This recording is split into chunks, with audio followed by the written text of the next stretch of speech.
कभी कभी इंसान सोचता है मैं खुद अपनी तकदीर लिखूंगा, पर विधाता की कलम ने जो लिखा है उससे आगे कोई नहीं बढ़ पाया। राजा हो या रंक, भाग्य की लकीरों से कोई नहीं बच पाया। चाहे जितना भी ऊंचा उड़ ले परिंदा, एक दिन उसे अपनी जमीन पर लौटना ही होता है। नमस्कार दोस्तों, स्वागत है आपका कहानी वर्ल्ड यूट्यूब चैनल में। आज हम लेकर आए हैं एक ऐसी कालजयी कथा जहाँ प्रेम है, पीड़ा है, नियति का प्रहार है और अंत में बेटियों का उत्कर्ष है। तो आइए शुरू करते हैं रत्नगर की द्विशक्ति कथा, तारा और चारुलता की अमर गाथा। जब नियति अपने सूत्र बुनती है तो बड़े बड़े महलों की चिमनियों से भी धुआं नहीं निकलता और ताजों के नीचे भी गूंजती है सन्नाटे की आवाज। यह कहानी है चंद्रगिरी की, जहां सोने सी चमकती भूमि पर नियति ने अपनी सबसे कठिन परीक्षा लिखी थी। चंद्रगिरी का विशाल महल। सुबह की पहली किरणों में नहाया हुआ राजा चंद्रसेन, एक न्यायप्रिय, शांत और धर्मपरायण राजा, अपने राज्य चंद्रगिरी को स्वर्ग जैसा बनाए हुए थे। स्वर्ण मंदिर, ज्ञानशालाएं और संगीत संवेदनाओं से भरे दरबार, सब कुछ वहां मौजूद था। परंतु उनके लिए सबसे अनमोल थी उनकी पत्नी रानी सुरेश्वरी और उनकी दो बेटियां, तारा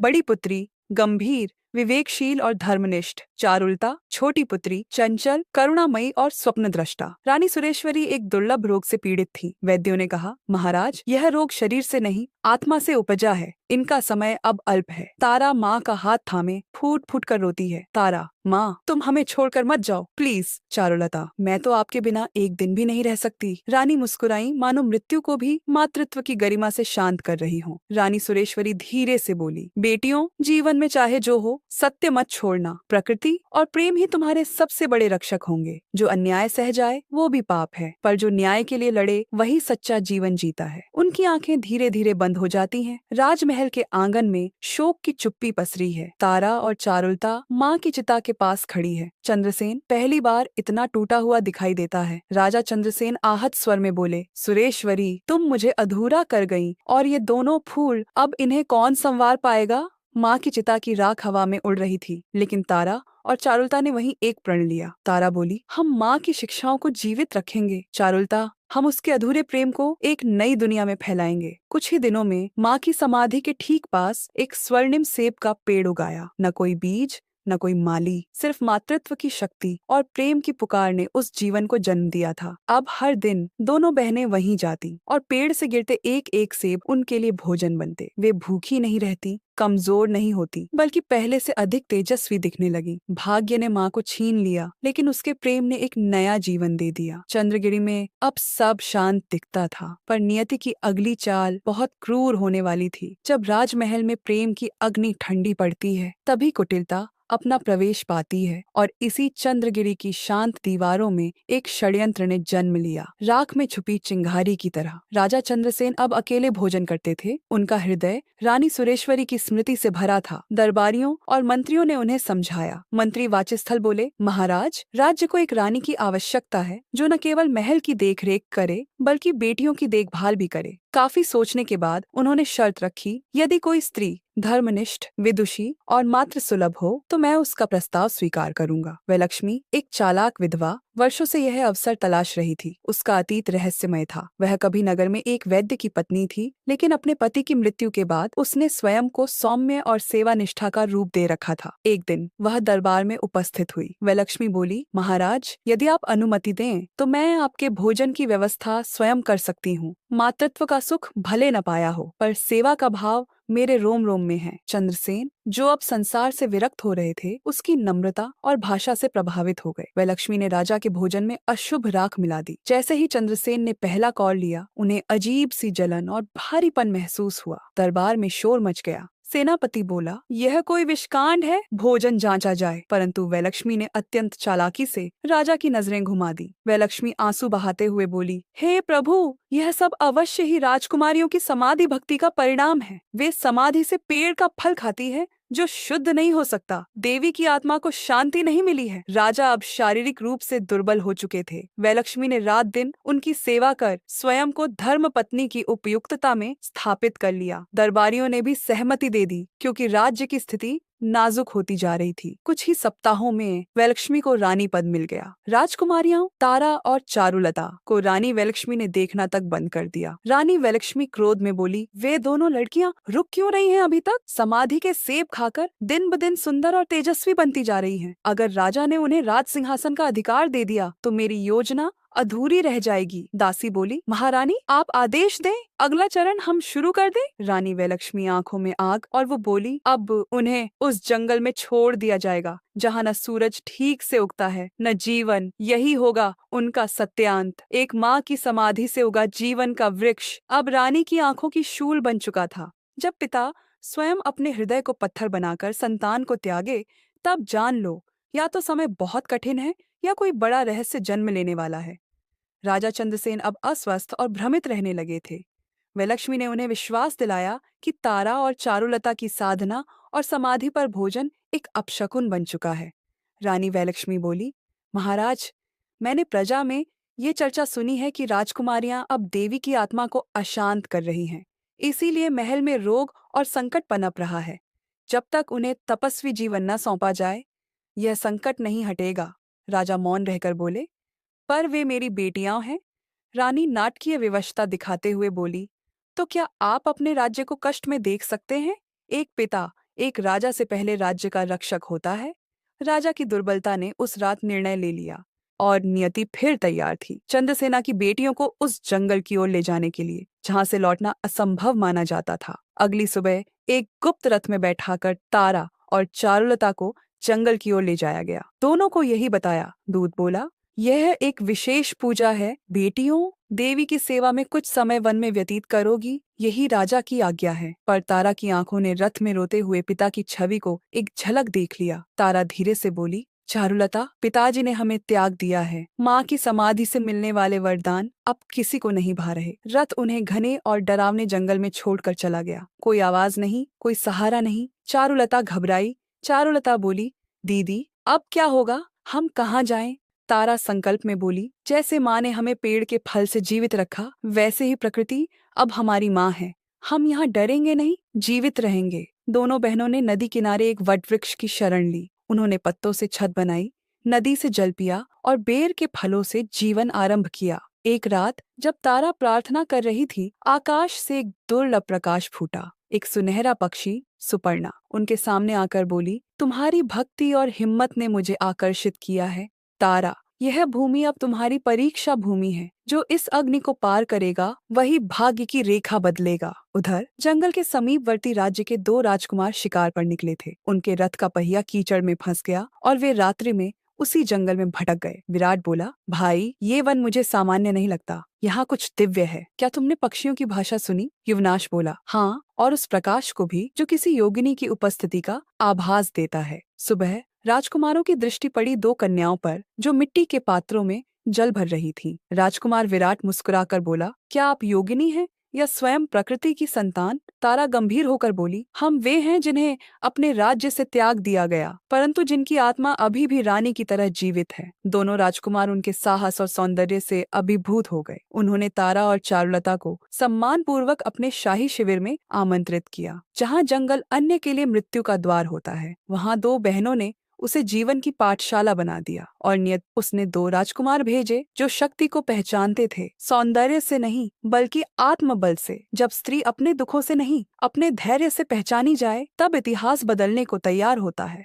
तारा और चारुलता अब राजकुमारों के साथ एक अस्थायी शिविर में थीं। जंगल में रहते हुए भी उन्हें ऐसा सम्मान मिल रहा था जो कभी राजमहल में भी नहीं मिला। राजकुमार युवनाश बोला, तुम्हारे जैसी बहनें हों तो राज्य के सिंहासन भी झुक जाए। राजकुमारी तारा विनम्रता से बोली, हम केवल माँ के संस्कार लेकर जी रही हैं। जो सम्मान हमें मिला वो सहृदयता की निशानी है, कृपा नहीं। राजकुमारों ने उन्हें अपनी माँ महारानी सुरवाणी से मिलवाने का प्रस्ताव रखा, जो स्वयं एक तेजस्विनी और धर्मनिष्ठ रानी थी। जैसे ही तारा और चारुलता राजमहल पहुंची, वहां की स्त्रियां उनके साहस, शालीनता और विद्वता से दंग रह गईं। रानी सुरवाणी ने तारा को अपनी ओर बुलाकर कहा, राजकन्या, तुम केवल सुंदरता की नहीं, विचारों की भी प्रतीक हो। क्या तुम शिवसागर की शिक्षा योजना का नेतृत्व करोगी? तारा बोली, यदि मेरी शिक्षा और अनुभव किसी एक भी कन्या को आत्मनिर्भर बना सके तो यह मेरा सौभाग्य होगा। कुछ ही दिनों में तारा और चारुलता की प्रेरणा से एक ऐतिहासिक आयोजन हुआ, कन्या समृद्धि उत्सव, जिसमें हर कन्या को शिक्षा, सम्मान और उत्तरदायित्व देने की शपथ ली गई। राजकुमार विराट ने सबके सामने घोषणा की, आज से हमारे राज्य में कन्या को न केवल देवी का रूप माना जाएगा, बल्कि उसे निर्णय लेने, राज्य संभालने और नीति निर्माण में सर्वोच्च अधिकार मिलेगा। गांव की कन्याओं को पहली बार पाठशाला में बुलाया गया। महिलाएं अपने निर्णय स्वयं लेने लगी। रानी सुरवाणी ने तारा को राजधर्म नायिका की उपाधि दी। चारुलता ने स्वास्थ्य और सुरक्षा योजना शुरू की, जहां सभी महिलाओं को आत्मरक्षा का प्रशिक्षण दिया गया। वैलक्ष्मी को जैसे ही यह समाचार मिला, उसके मुख का रंग उड़ गया। वैलक्ष्मी क्रोधित होकर बोली, वे तो जंगल में भटक कर मर जाने वाली थीं, अब कैसे इतिहास की नायिका बन गईं? पर नियति की शह पर कोई कैसे रोक लगाए? जो बेटियां एक समय अपने पिता की आज्ञा से जंगल में छोड़ दी गई थीं, आज वे पूरे राज्य की राह दिखा रही हैं। यह कोई चमत्कार नहीं, यह साहस, तपस्या और आत्मबल की विजय है। जब सत्य छिप नहीं सकता और प्रेम बिखरे हुए रिश्तों को फिर से जोड़ता है, तब इतिहास करुणा के आंसुओं में नहाकर नया अध्याय लिखता है। रात के तीसरे प्रहर में राजा चंद्रसेन को एक सपना आया। स्वप्न में देवी रूपवती प्रकट होती हैं। उनका मुख तेजस्वी था, आंखों में करुणा थी और वाणी में विद्ध कर देने वाला सत्य। देवी रूपवती बोली, धर्म का त्याग कर तुमने अधर्म को गले लगाया, बेटियों पर अविश्वास कर सिंहासन को अपवित्र किया। समय तुम्हें क्षमा न करता, पर वे करेंगी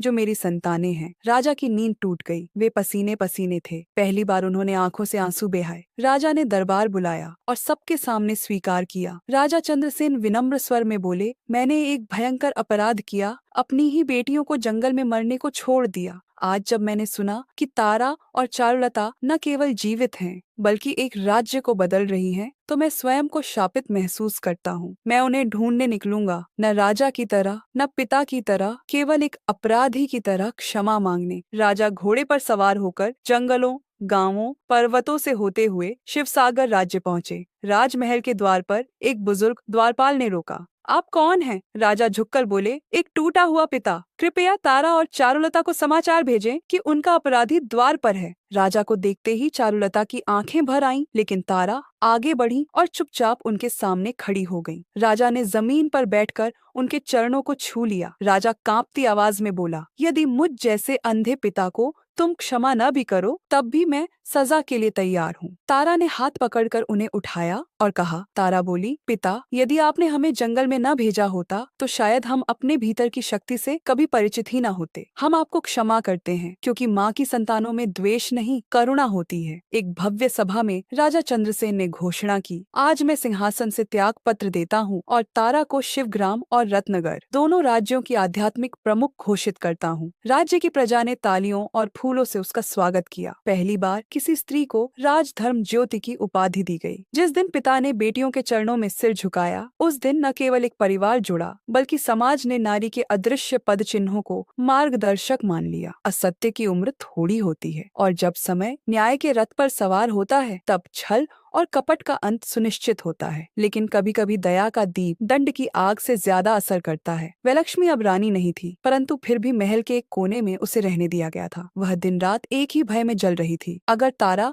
और चारुलता ने बदला लिया तो उसकी आंखों में अब पहले जैसी क्रूरता नहीं थी, परंतु पश्चाताप भी स्पष्ट नहीं था, बस डर था। तारा और चारुलता ने जनसभा बुलाई, जिसमें वैलक्ष्मी के सारे अपराध गिनवाए गए। माँ रूपवती की समाधि पर सेब के वृक्ष को काटने का षड्यंत्र, राख मिलाकर साजिश, बेटियों को मरवाने का आदेश। सभा में सन्नाटा छा गया। सभी की आंखें तारा की ओर थीं। सभा प्रधान आशंकित होकर बोला, राजधर्म ज्योति, अपराध सिद्ध है, क्या दंड दिया जाए? तारा कुछ क्षण शांत रही, फिर उसकी आंखों से आंसू की एक बूंद गिरी। तारा नरम लेकिन स्थिर स्वर में बोली, वैलक्ष्मी ने माँ का स्थान लिया था, पर माँ बनने का अर्थ कभी समझा नहीं। आज हम उसे दंड नहीं, सीख देंगे, ताकि वह अंत तक अपने कर्मों की ध्वनि से जले। उसे जंगल के उस कुटीर में भेजा जाए जहाँ उसने हमें मरवाया था। अब वही उसकी तपस्या होगी। उसे सेवा करनी होगी, अनाथ कन्याओं की सेवा। सभा स्तब्ध थी। यह दंड नहीं, दिव्य न्याय था। वैलक्ष्मी उसी कुटीर में लाई गई जहाँ उसने तारा और चारुलता को छोड़ा था। अब वहाँ एक कन्या सेवा केंद्र बनाया गया। अनाथ बालिकाएं वहाँ शिक्षा, भोजन और प्रेम पाती। वैलक्ष्मी पहले झुकी नहीं, पर जब एक नन्ही बच्ची ने उसके पैर छुए और कहा, माँ आप हमें पढ़ाएंगे ना, तब उसकी कठोरता पिघल गई। उस रात पहली बार उसने सच्चे आंसू बहाए। राजा चंद्रसेन, तारा, चारुलता और दोनों राजकुमारों ने मिलकर कन्या समृद्धि उत्सव की नींव रखी। हर साल राज्य में कन्या शिक्षा,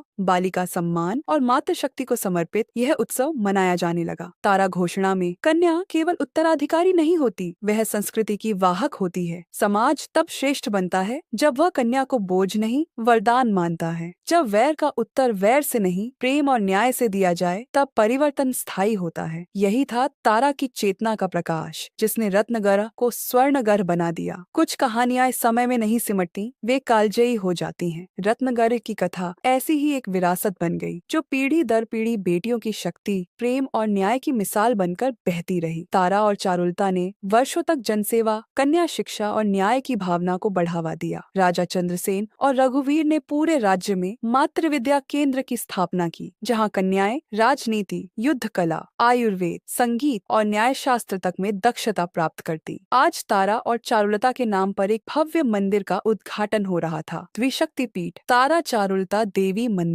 वृद्धा हो चुकी तारा और चारुलता एक शिला पर बैठी थीं। उनके आगे हजारों कन्याएं दीप ली खड़ी थीं। चारुलता धीमे स्वर में बोली, तारा बहन, क्या तुमने कभी सोचा था कि राख में दबे वो दिन किसी दीपोत्सव में बदल जाएंगे? तारा हंसते हुए बोली, शायद यही भाग्य है जो हमें मिट्टी में मिलाकर अमृता का रूप देता है। माँ की समाधि पर जो पेड़ उगा था, वह अब एक युग की चेतना बन चुका है। एक वृद्ध आचार्य बच्चों को कहानी सुना रहे थे। राजा धीरसेन की 2 बेटियां थीं, जिन्हें कुटिलता ने त्यागा, पर भाग्य ने गले लगाया। वे जंगल से उठकर मंदिरों की देवी बनी। यही है रत्नगर की द्विशक्ति कथा। बच्चों की आंखों में चमक थी और दीवार पर लिखा था, कन्या वरदान है, उसे पढ़ाओ, बढ़ाओ और सर माथे लगाओ। हर वर्ष कन्या समृद्धि उत्सव अब सिर्फ एक परंपरा नहीं, आंदोलन बन गया था।